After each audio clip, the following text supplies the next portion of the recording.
The ship came out of hyperspace with a soft hum. Through the wide window, looked at station for the first time. It was massive. The space station floated in the darkness like a city made of light and metal. Thousands of ships moved around it like tiny insects around a bright flower. "There it is," said Captain, standing beside him. "The heart of the Galactic Council. Every important species in the known galaxy has a seat in there." Nodded slowly. He was a young man, only 32 years old. His black hair was neatly combed and he wore a simple dark suit, nothing fancy, nothing that screamed for attention. That was how he liked it. "And now so do we," he said quietly. Humanity had only discovered faster-than-light travel 5 years ago. In the grand history of the galaxy, that was nothing. A blink, a breath. Most species at the Council had been traveling between stars for thousands of years, some for millions. To them, humans were bobbies who had just learned to walk. And bobbies did not get respect. Their ship docked at the station with a gentle bump, checked her uniform one more time. She was a soldier, tall and strong, with sharp eyes that missed nothing. Her job was to protect, but today she knew the danger would not come from weapons. It would come from words. "Remember," she said as they walked toward the exit, "they will try to make you angry. They will try to make you look foolish. Do not give them what they want." Smiled at her. It was a calm smile, the kind that made people wonder what he was thinking. "I know. I have been preparing for this my whole life." The doors opened, and they stepped onto station. The first thing noticed was the smell. It was strange, a mix of flowers and metal and something else he could not name. The air was clean but felt different from Earth air. Thinner, maybe, or just foreign. The second thing he noticed was the starring. Aliens of every shape and size filled the wide corridor. Some were tall and thin, with skin like polished silver. Others were short and covered in thick fur. A few had no legs at all and floated through the air on invisible currents. And all of them, every single one, turned to look at the two humans walking past. Heard the whispers.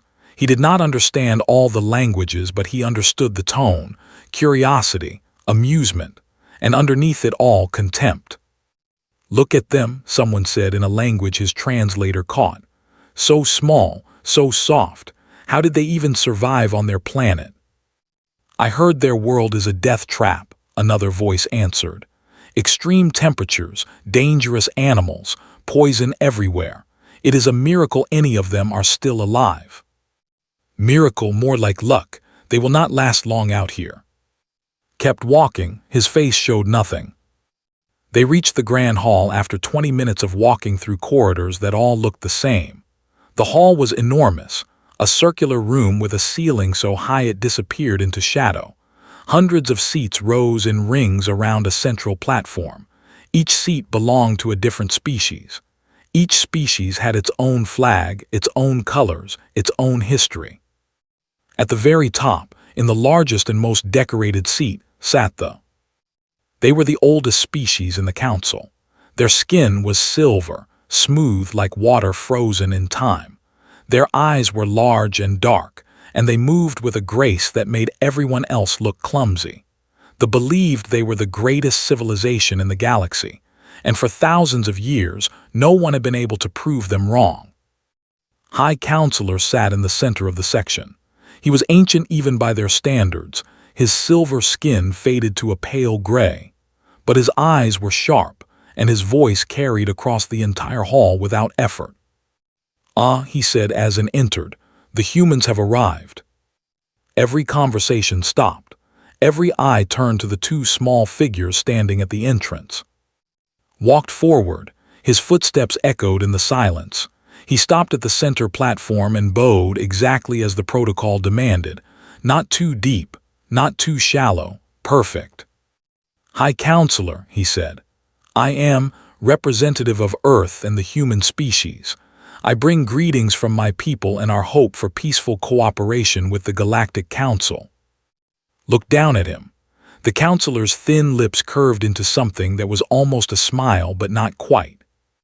"Welcome, young human," said. "We are pleased that your quaint little rock has finally produced beings capable of reaching the stars. It is quite an achievement for such a young and fragile species." A ripple of laughter moved through the hall, heard it but did not react. "Your world," continued, "is known to us. A small planet with unstable weather, filled with dangerous creatures and toxic plants. We are honestly surprised that anything intelligent could evolve there at all. Your presence here is remarkable, in the way that a pet learning a new trick is remarkable." More laughter, louder this time. His hands tightened into fists at her sides, but she stayed still. She had promised. Simply nodded. "We are honored by your words, High Counselor.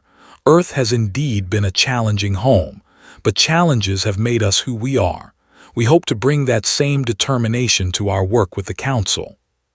Tilted his head, studying the human like a scientist studying a new insect. "Surprisingly verbal for such fragile beings," he murmured, just loud enough for everyone to hear. "Perhaps you will provide some entertainment during your stay." He waved one long silver hand. "You may take your seat, the lowest ring far left. I believe there is a small chair that should fit your compact form." Bowed again. "Thank you, High Counselor." He walked to his assigned seat without looking back. It was indeed small, placed in a corner where he could barely see the central platform. The seats around him were empty. No other species wanted to sit near the newcomers. Sat beside him, her face carefully blank, but when she spoke, her voice was tight with anger. "They treat us like animals," she whispered, "like we are nothing." Looked out at the vast hall, at the hundreds of aliens who had already forgotten about them, returning to their own conversations and concerns. "Let them," he said softly, "let them believe we are nothing. Let them laugh and mock and feel superior." He leaned back in his small chair and closed his eyes. "Underestimation," he said, "is a gift, and we will use it well." Looked at him for a long moment, then slowly she smiled. Tomorrow would be the welcome feast. Tomorrow the real test would begin. And was ready. The welcome feast was held in the Crystal Hall, a room even larger than the Grand Hall where the council met. The walls were made of something that looked like glass but shifted colors as you watched it. Blue became purple, became gold, became green. It was beautiful thought, and completely designed to make visitors feel small. Long tables filled the room, each one loaded with food from 100 different worlds. Dishes that glowed, dishes that moved, dishes that sang soft melodies when you came close. The smells mixed together into something overwhelming and had to focus to keep his face neutral. He had been given seats at the far end of the smallest table. The message was clear. You are here, but you do not matter. At least the view is nice, said, looking at the color-changing walls. She was trying to keep the mood light, but could see the tension in her shoulders. It is, he agreed, and the food looks interesting. He did not touch any of it. Neither did. They had brought their own supplies, simple rice and vegetables sealed in containers. They did not know which alien foods might be poisonous to humans, and they were not going to find out the hard way. The feast went on for hours. Species that had been enemies for centuries sat together and pretended to be friends. Alliances were discussed in quiet corners. Deals were made with a handshake or whatever gesture each species used. It was politics dressed up as a party, and everyone knew it. Watched everything. He memorized faces. He noted who spoke to whom, who avoided whom, who smiled with their mouths but not their eyes. Information was valuable, and he was collecting as much as he could. It was near the end of the evening when the trouble came. A tall figure approached their table. Silver skin, dark eyes, the flowing robes of nobility. This was not High Counselor. This was someone younger, someone with something to prove. Ambassador muttered under her breath. I read about him. He hates everyone who is not, and he especially hates new species. Stood as reached their table. It was polite to stand when a higher-ranking official approached. even if that official was looking at you like you were dirt on his shoe. Human said. He did not use name, he did not offer any greeting. I have heard much about your species since you arrived. Soft bodies, weak bones, short lives. It is amazing that you survived long enough to build a spaceship. We are full of surprises, said calmly. His eyes narrowed. He did not like that answer. He had expected fear or anger, and he had received neither. I have come to offer you an honor, said, raising his voice so that others nearby could hear. A rare privilege for such a new species. He gestured, and a servant came forward carrying a tray. On the tray sat a bowl made of dark stone. Inside the bowl were 3 small fruits. They were red, deep red like fresh blood, and they seemed to glow from within. A faint heat rose from them, visible in the air like steam from hot water. These are flames, announced. A sacred delicacy of the people. We grow them on our home world in volcanic soil. The heat inside them is intense, unlike anything else in the galaxy. More aliens were gathering now, drawn by his loud voice. They formed a circle around the small table, watching with hungry eyes. They knew what was happening. They wanted to see it. Most species cannot even touch a flame without burning their skin, continued. The chemical compounds inside attack the nervous system, causing extreme pain. Only they are immune. It is proof of our biological superiority. He pushed the bowl toward with one long finger. I offer you the chance to taste true culture. Of course, I understand if you cannot. Your primitive biology probably cannot handle it. You would likely cry and scream like a child. Perhaps you would even lose control of your bodily functions. It has happened before with other weak species. Laughter rippled through the crowd. Dozens of alien faces showed the same expression, cruel amusement, anticipation. They wanted to see the human fail. They wanted to see him humiliated. But please, said, his voice dripping with false kindness, do not feel ashamed. It is not your fault that your species is so limited. Simply admit that you cannot do it and we will all understand. The trap was perfect. If refused, he would be admitting that humans were weak.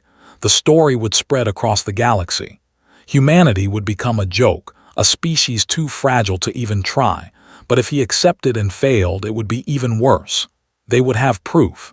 They would have a memory of a human crying and screaming, defeated by a piece of fruit. Stood up, her hand moving toward the weapon hidden under her jacket. This is not an honor, she said coldly. This is an insult. We do not have to accept this. The crowd murmured. Some looked disappointed. Others looked even more amused. A human soldier ready to fight over a fruit. How primitive, how emotional. Gently raised his hand. Stopped moving, but she did not sit down. Captain said softly, it is all right. He looked at the bowl of flames.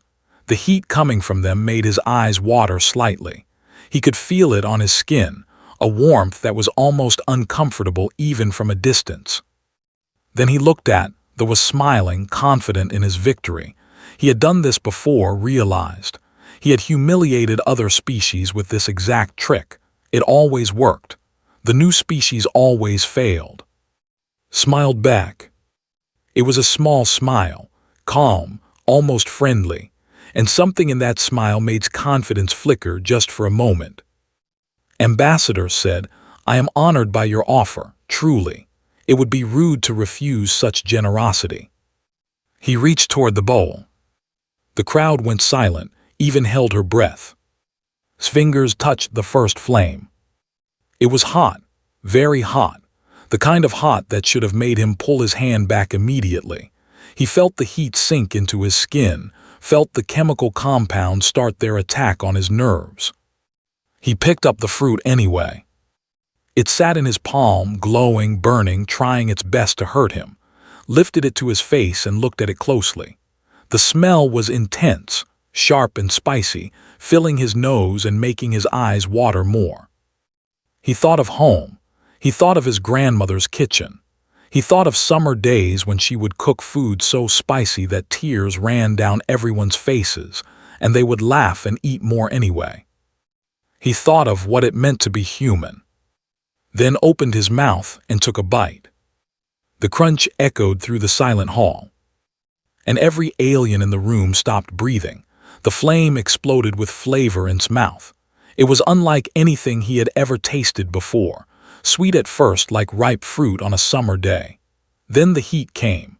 It started at the tip of his tongue and spread like wildfire, moving across his mouth, down his throat, into his chest. It burned. It really burned. But did not scream. He did not cry. He did not fall to his knees or lose control of himself. He chewed. The crowd watched in complete silence. Ambassador's smile had frozen on his face. His dark eyes were wide, unable to believe what he was seeing. This was not possible. This was not how it was supposed to happen. Swallowed the first bite. The heat settled in his stomach like a small sun, radiating warmth through his entire body. Sweat appeared on his forehead. His eyes watered and a single tear rolled down his cheek. But his face remained calm. His hands remained steady. He took another bite. A gasp moved through the crowd like a wave. Several aliens stepped backward, as if they were watching something dangerous, something that might explode at any moment. Impossible, someone whispered. His hand should be blistered by now. His mouth should be destroyed. Maybe it is a trick, another voice said. Maybe humans cannot feel pain. Maybe they are too stupid to know they are being hurt. But even as they spoke, they could see the truth. Eyes were watering. His face was slightly red. He felt the pain. He just did not let it stop him. Captain watched her commander with a mix of pride and concern. She knew what he was doing. She knew the price he was paying. But she also knew that this moment would define humanity's future in the galaxy, so she said nothing. She only stood ready in case something went wrong. Finished the first fruit. The stem sat in his palm, blackened and empty. He set it down on the table gently, then reached for the second fruit. Wait, said. His voice had lost its confidence. It cracked slightly on the word. You do not need to continue. You have made your point. Looked at him. Have I? You brought 3 fruits, Ambassador. It would be wasteful to leave any behind. He picked up the second flame and bit into it. By now, the news was spreading. Aliens at other tables were standing up, craning their necks to see what was happening. Some were recording with devices did not recognize. Others were speaking rapidly into communication units, telling friends and colleagues across the station what they were witnessing. The human is eating flames. The human is not dying. The human is asking for more. High Counselor had noticed the commotion. From his elevated seat at the main table, he watched the scene with an expression that was difficult to read. Interest, perhaps, or concern, or something else entirely. Finished the second fruit. His tongue was on fire now. His throat felt like he had swallowed hot coals. But the pain was familiar in a strange way. It reminded him of the spicy foods he had grown up eating, the peppers his grandmother grew in her garden, the challenges he had faced with his friends to see who could eat the hottest dish without drinking water. Humans did this for fun, he thought. We seek out pain and call it flavor. He reached for the third and final fruit. Ambassador's face had gone pale. This was a sign of deep distress. He looked around at the crowd, at the aliens who were no longer laughing, at the recording devices capturing every moment. This means nothing, he said loudly. So the human has a tolerance for heat. That does not make his species worthy of respect. One unusual ability does not erase millions of years of biological inferiority. No one responded. No one was listening to him anymore. All eyes were on. He bit into the third flame, chewed slowly, savored it even through the pain. When he swallowed the last piece, he felt a wave of heat wash through his entire body. His heart was beating fast, his skin was flushed, but he was still standing, still calm, still smiling that small, quiet smile. He set down the final stem and wiped his mouth with a cloth napkin, exactly as manners required. Thank you, Ambassador, he said. His voice was slightly rough from the heat but steady. "That was delicious. It reminds me of something from home." Blinked. "From home? What could your primitive planet possibly have that compares to flames?" Considered the question. The entire hall was listening now. Even species who had ignored humanity since their arrival were paying attention. "We call them peppers," said. "They come in many varieties. Some are mild, good for everyday cooking. Others are extremely hot, much hotter than what I just ate. We breed them specifically to be more intense. We compete to see who can eat the hottest ones without giving up." He paused, letting his words sink in. "We also add them to chocolate," he continued, "and to drinks. Some humans carry small bottles of concentrated pepper extract with them everywhere they go to add fire to any meal they find too bland." The silence in the hall was absolute. Looked like he had been struck. The other nearby were exchanging glances, communicating in ways could not read. "You eat these things willingly?" asked a voice from the crowd. It belonged to a short, furry alien from a species did not recognize. "You seek out pain in your food." "We seek out sensation," corrected gently. "Humans have learned to find pleasure in intensity. Heat, cold, sour, bitter, sweet, all of it.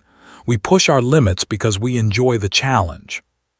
He looked around at the gathered aliens, at the faces filled with confusion and the beginning of something new. Not respect, not yet, but curiosity, wonder, the first cracks in their certainty. "Earth is a harsh world," said. "Everything there has tried to kill us at some point. The weather, the animals, the plants, even our own sun, but we did not just survive. We adapted. We found ways to turn danger into opportunity, pain into pleasure, poison into spice." He met eyes one final time. "We are not fragile, Ambassador. We are not weak. We are simply new here, and we have much to show you." Said nothing. He turned and walked away, disappearing into the crowd without another word. His servants followed, carrying the empty bowl that had been meant for humiliation. Let out a long breath she had been holding. "That was incredible," she whispered. "I thought for a moment you might actually be in trouble." Finally allowed himself to show a hint of discomfort. He blinked rapidly and more tears escaped his eyes. "I am in trouble," he admitted quietly. "My mouth is completely on fire. Please tell me we brought water." Laughed, a sound of pure relief, and handed him a container from her bag. Drank deeply, letting the cool liquid soothe the burning. But even as he did, he kept his eyes on the crowd. The way they looked at him had changed. The contempt was fading. In its place was something far more useful. Uncertainty. And uncertainty, new, was the first step toward respect. Across the hall, an ancient figure rose slowly from her seat. She had 4 eyes, all of them fixed on the human diplomat.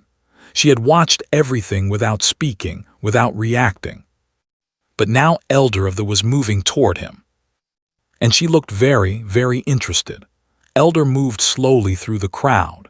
Aliens stepped aside to let her pass, bowing their heads in respect.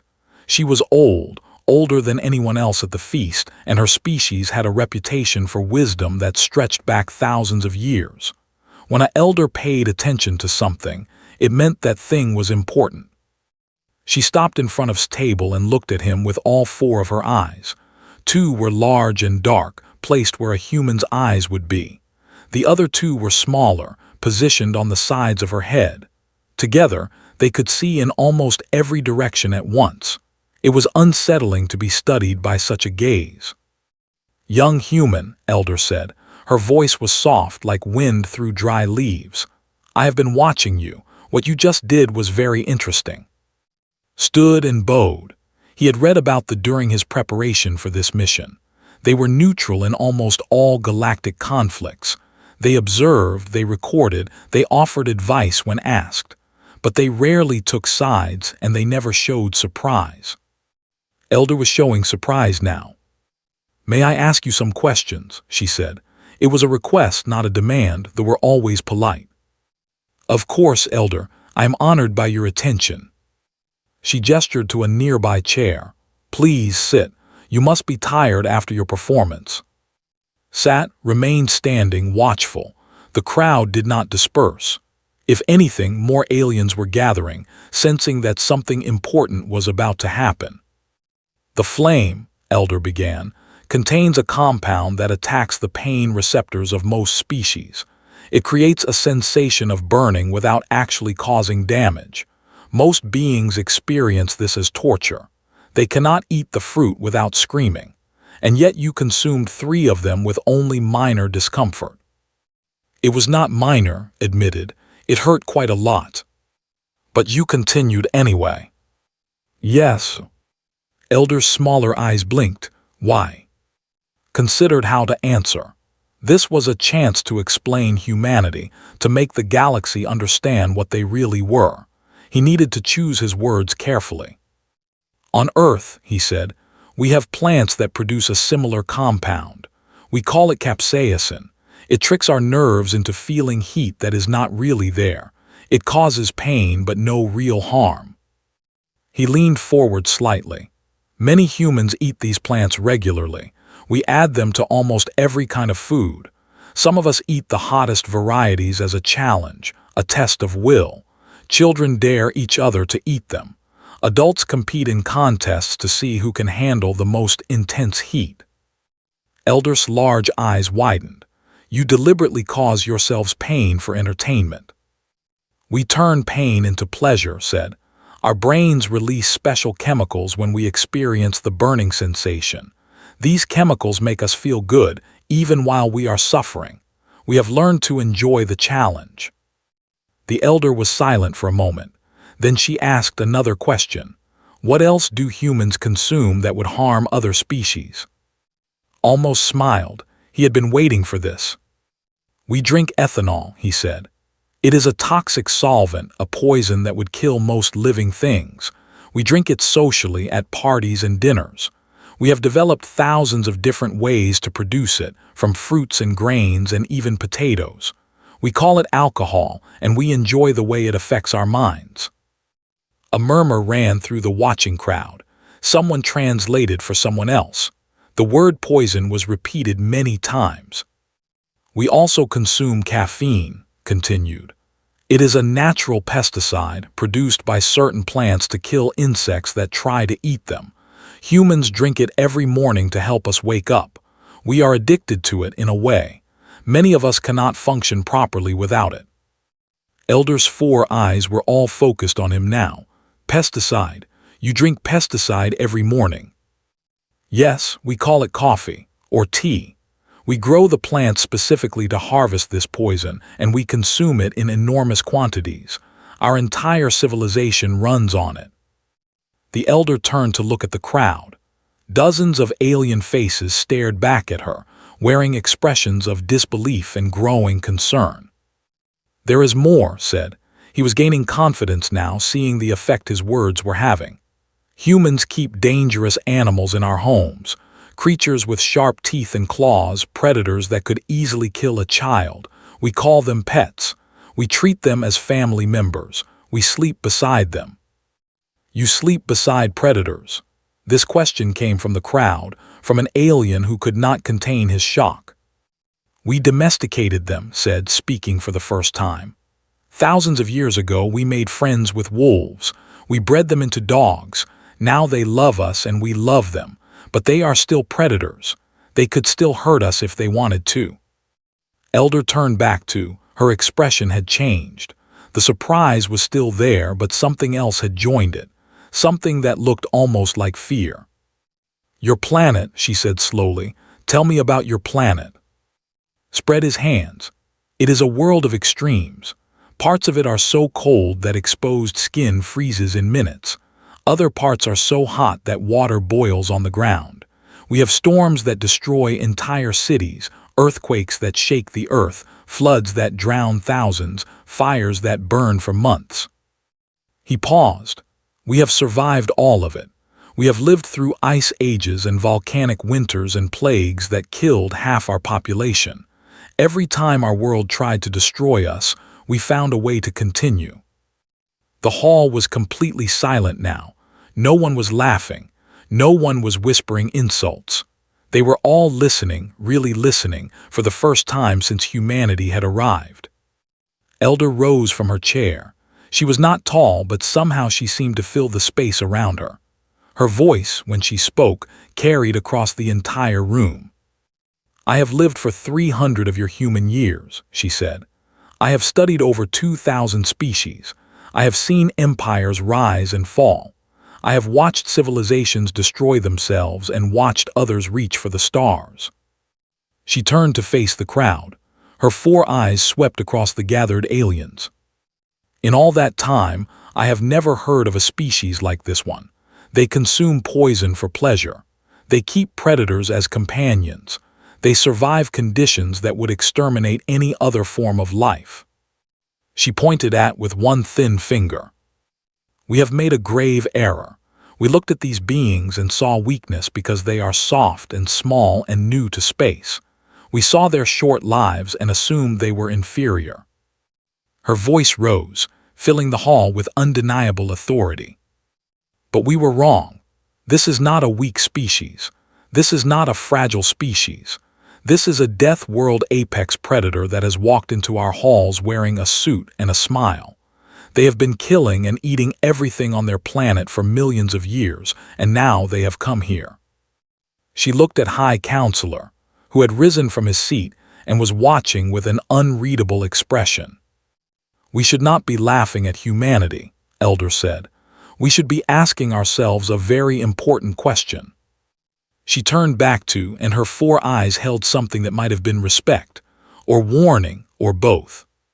"What happens when they stop smiling?" The silence that followed was the loudest thing had ever heard. Ambassador pushed his way back through the crowd. His silver face was twisted with anger, his dark eyes burning with humiliation. He could not accept what was happening. He had come to destroy the human's reputation, and instead his own was crumbling.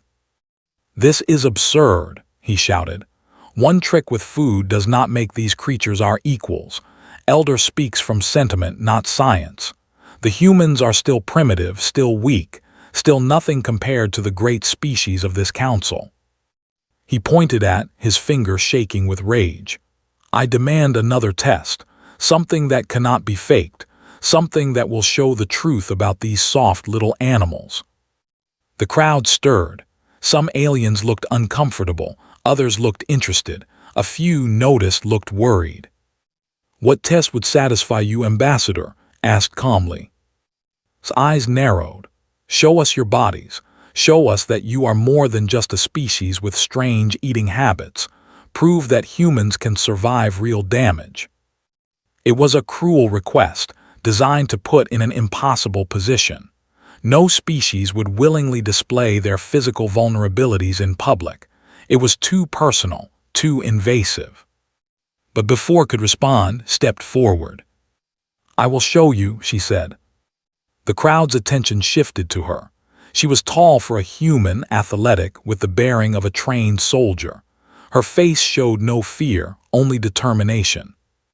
"Captain," said quietly, "you do not have to do this." "Yes, I do," she replied. "They need to see, they need to understand what we are." She rolled up the sleeve of her uniform jacket, revealing her forearm.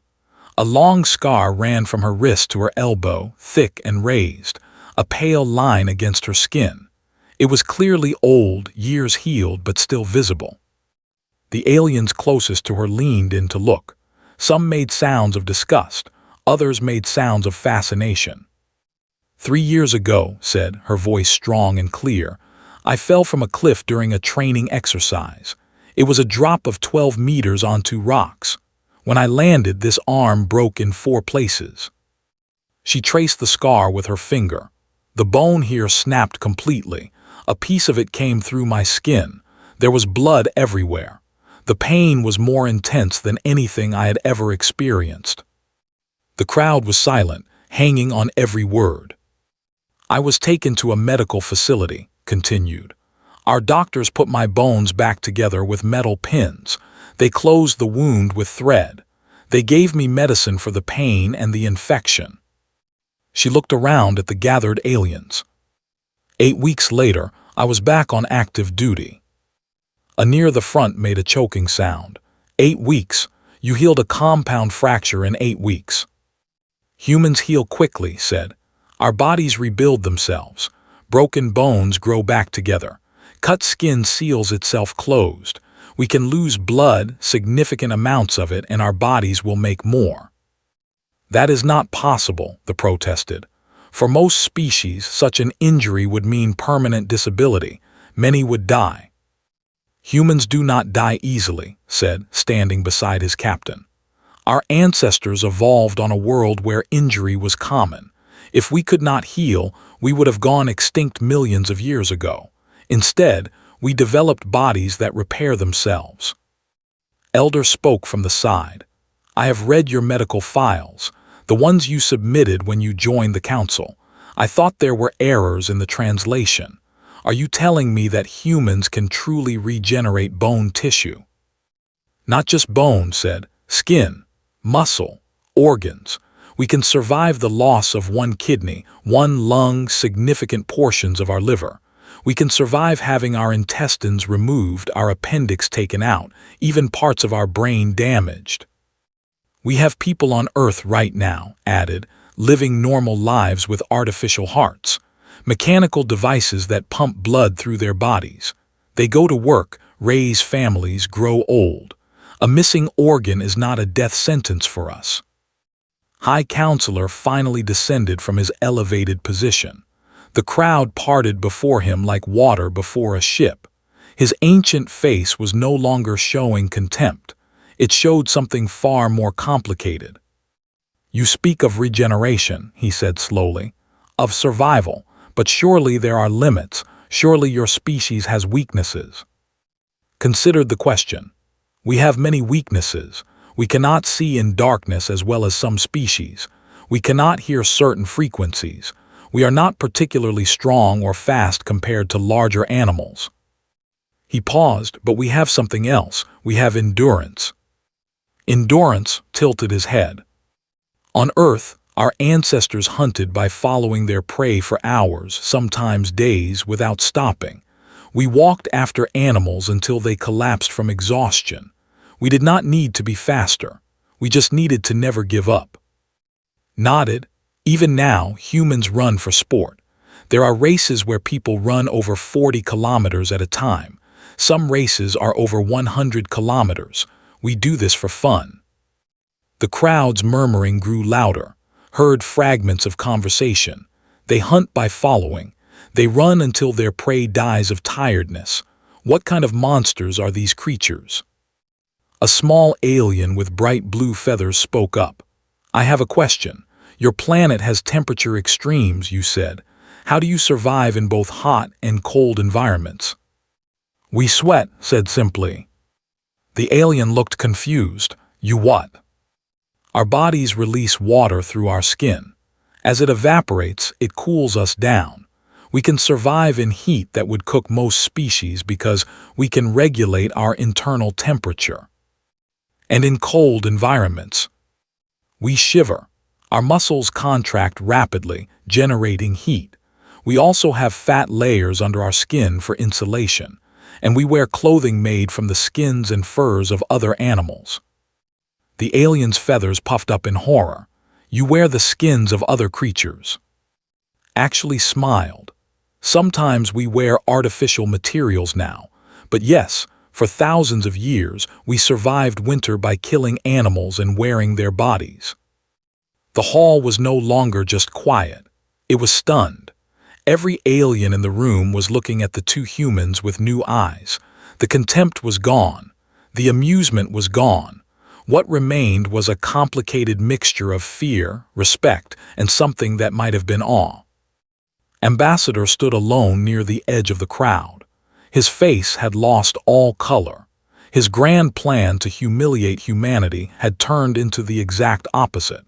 Instead of proving human weakness, he had created a stage for them to demonstrate their strength.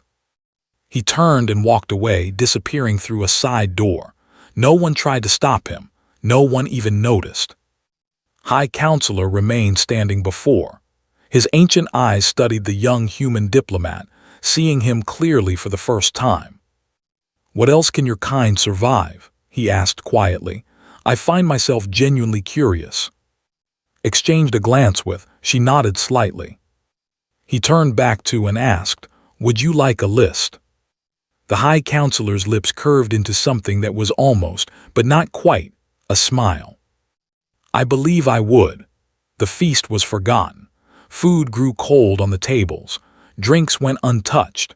The entire Crystal Hall had transformed into something like a classroom, with and Captain as the teachers and the collected species of the galaxy as their students.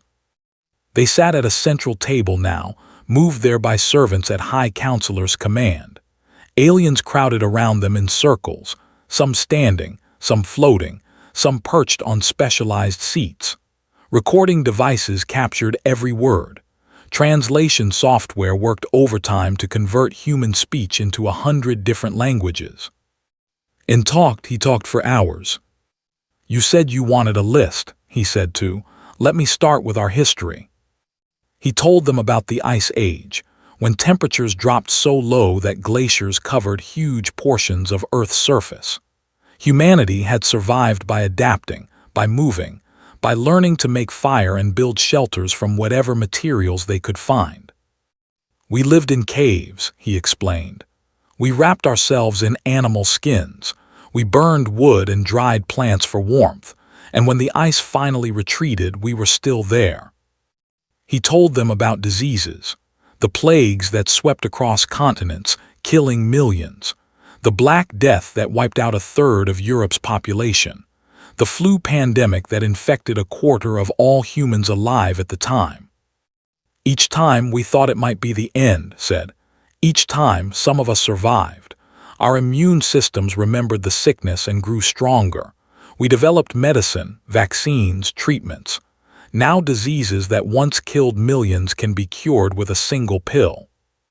An alien with multiple tentacles raised one. "You are saying that your species has been nearly destroyed multiple times, and each time you became stronger." "Yes, that is exactly what I am saying." Took over for a while describing human warfare. Not to brag, but to explain. She talked about the weapons humans had invented, from simple spears to nuclear bombs. She talked about the strategies, the tactics, the endless creativity humans applied to the problem of killing each other. "We have fought each other constantly throughout our history," she said. "Wars over land, over resources, over ideas, over religion.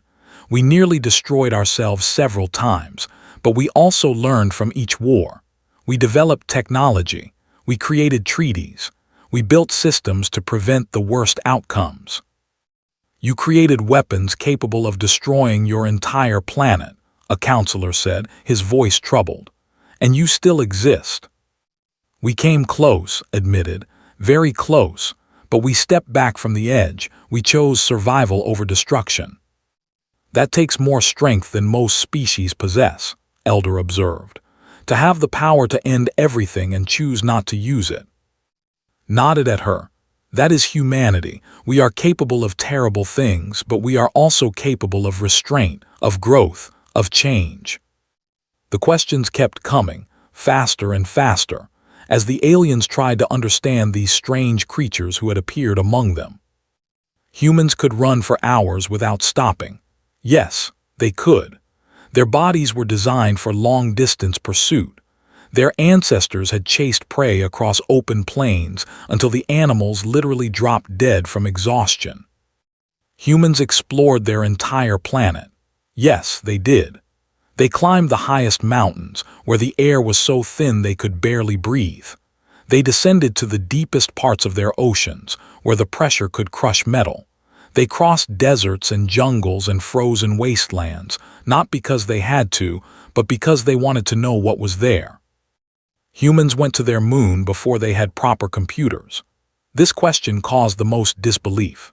Explained it carefully, describing how humans had strapped themselves to rockets filled with explosive fuel and launched themselves into space. They had calculated the trajectories by hand, using mathematics and early electronic machines that were simpler than the translation devices the aliens wore around their necks. You sat on top of a controlled explosion, a feathered alien repeated slowly, and aimed yourselves at a rock in the sky, using calculations done on paper. Yes. And this was before you developed reliable computing technology. Yes. That is insane. You realize that is completely insane. Smiled, we know, we did it anyway. And when we reached the moon, we planted a flag and came home. Then we went back several more times just to be sure. The questions gradually became less hostile and more genuinely curious. What did humans eat? Everything.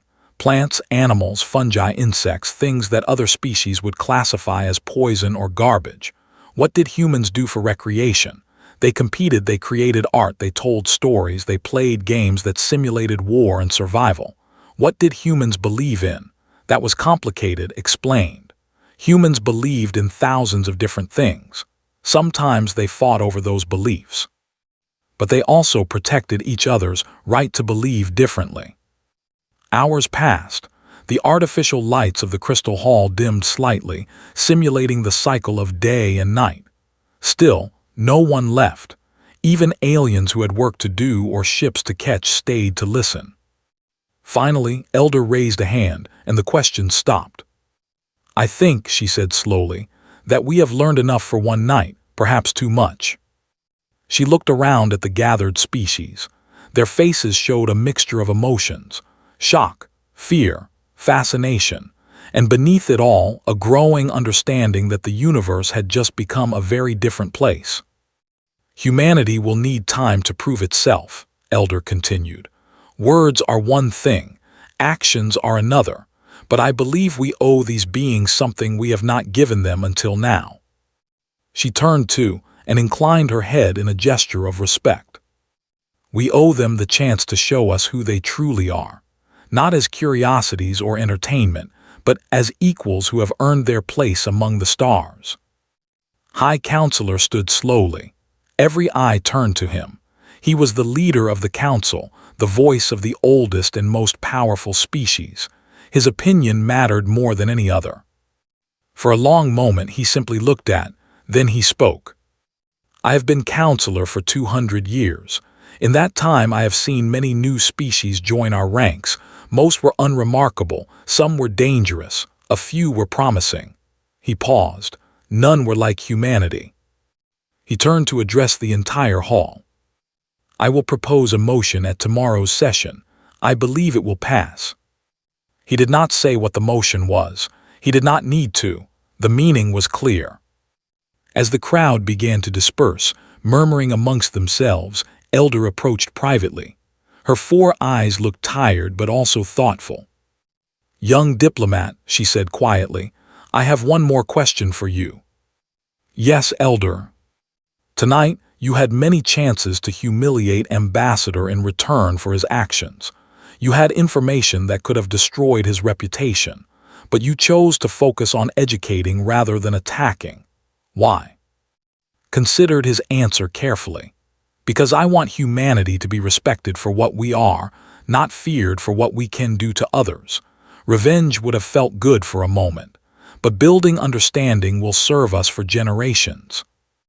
Elder's lips curved into a rare smile. That answer, she said, is why I believe humanity will succeed. You have the power of Death World survivors, but the wisdom to use it carefully. She turned to leave, then paused. Be cautious, young human. Not everyone will see your restraint as wisdom. Some will see it as weakness, and some will see humanity's potential as a threat to be eliminated. Watch your back and keep that captain of yours close.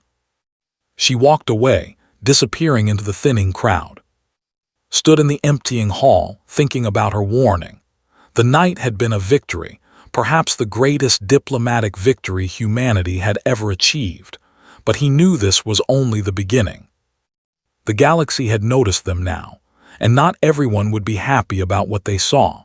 The next morning the grand hall was full. Every seat was occupied. Every species had sent their representatives. Even delegations that usually skipped routine council sessions were present, their curiosity too strong to resist. News of the feast had spread across the station overnight. By dawn, it had reached other systems. By the time the session began, half the galaxy was watching through live broadcasts, waiting to see what would happen next. Sat in his assigned seat, the small chair in the lowest ring, but now the seats around him were not empty. Several aliens had chosen to sit nearby, breaking the unspoken rule that no one should associate with the newcomers. A diplomat, a trade representative from a species did not recognize, a young who looked nervous but determined.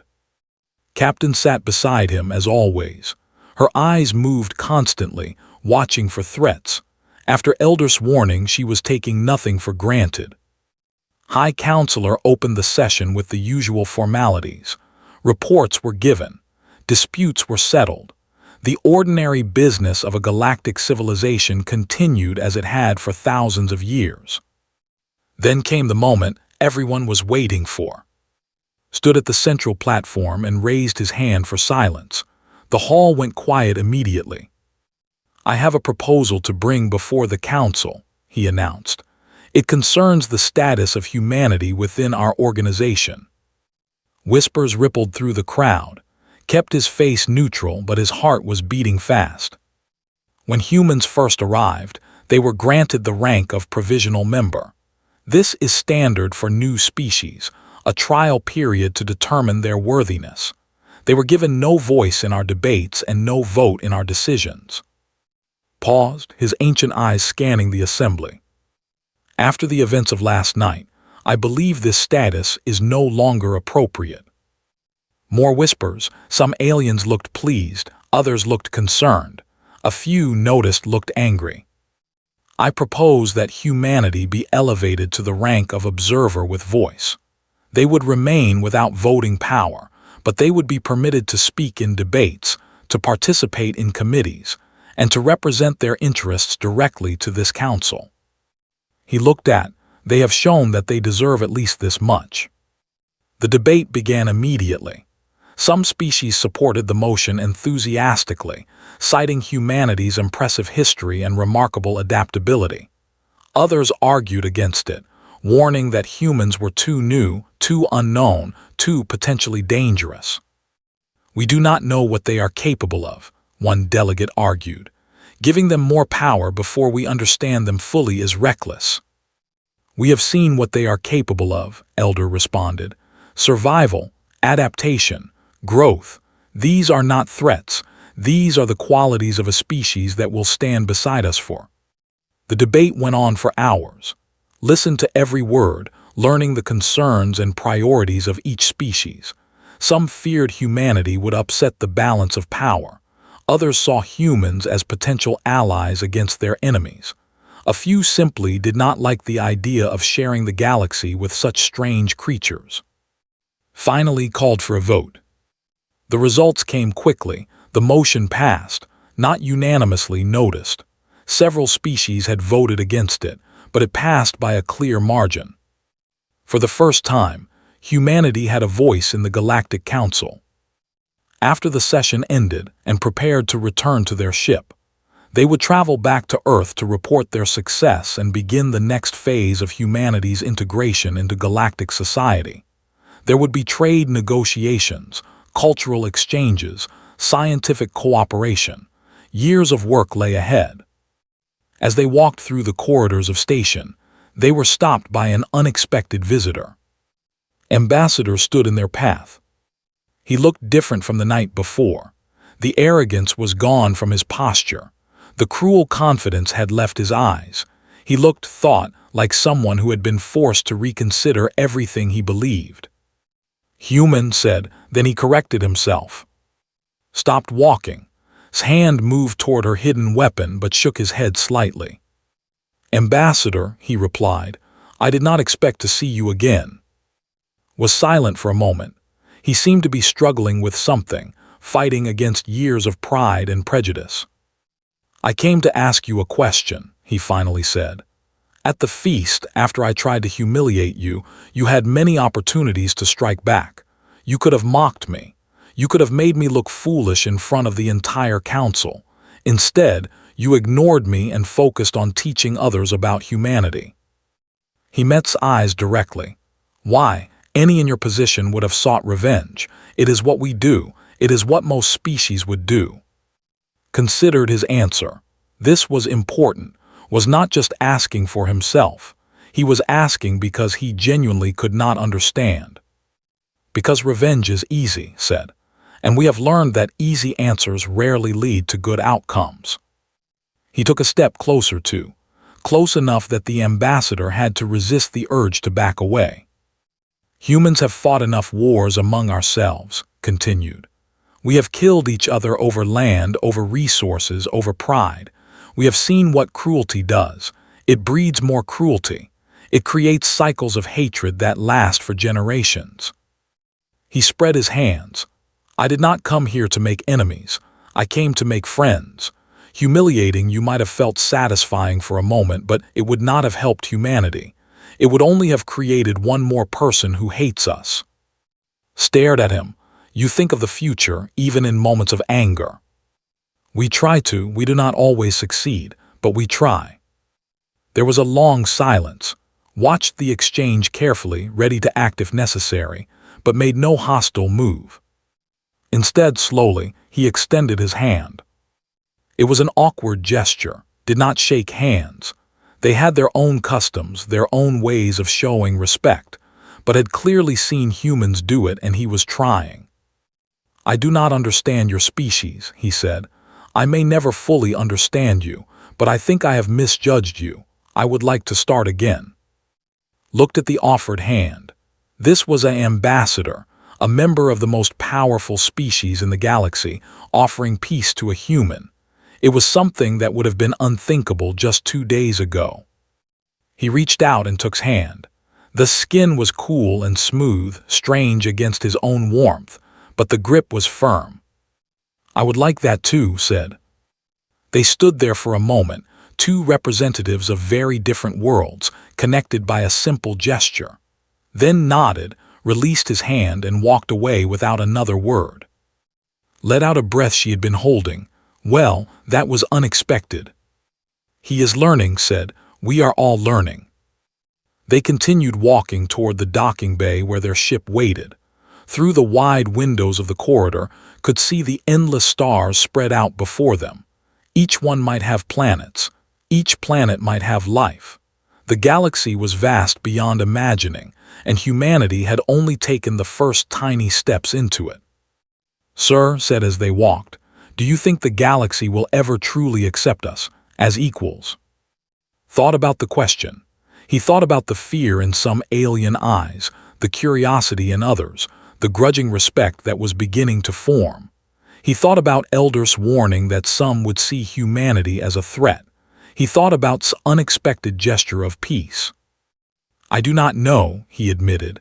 "Some will accept us quickly, others will take longer, and some may never accept us at all."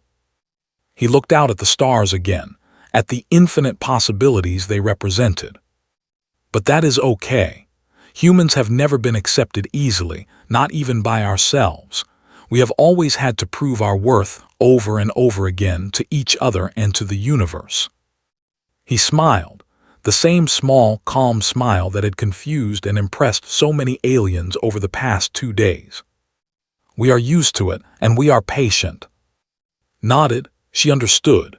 Humanity had not survived by giving up when things were hard. They had survived by enduring, by adapting, by refusing to quit no matter how impossible the odds seemed. The galaxy was not ready for them. That was fine. They would make the galaxy ready. "One bite at a time," said. Laughed, a warm sound that echoed through the corridor. "Exactly, one bite at a time." Their ship launched from station an hour later, carrying 2 humans and a message of hope back to Earth. Behind them, the Galactic Council continued its business, but nothing would ever be quite the same.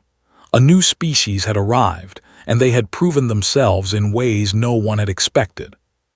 The stars burned bright against the darkness of space, and somewhere among them, Earth waited, unaware that its children had just changed the future forever. The story of humanity in the galaxy had only begun.